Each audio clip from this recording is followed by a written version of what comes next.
Ya, ketemu lagi dengan saya Rosudin Ahmad. Kali ini membagikan tips yaitu untuk pengobatan batuk. Nah, di samping saya sudah ada yaitu tanaman beberapa tahun yang lalu yang sempat membumingkan para pecinta tanaman, yaitu talas hitam atau sentewolung.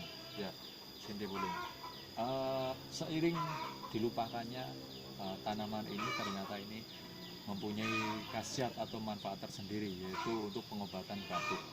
Ya, bagaimana caranya? Yaitu dengan cara, di sini saya sudah mempunyai contohnya, yaitu pada ujung pangkal daun, yaitu kita potong.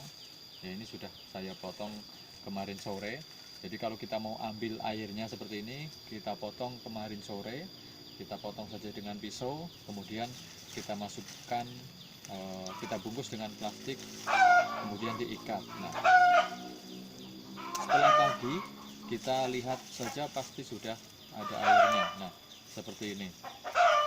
Nah, ini air dari sentewolung tersebut. Nah, air tersebut ini berfungsi atau berkhasiat untuk pengobatan batuk, dan ini sudah kita praktekkan, dan air ini aman dan ternyata ampuh untuk pengobatan batuk itu sendiri.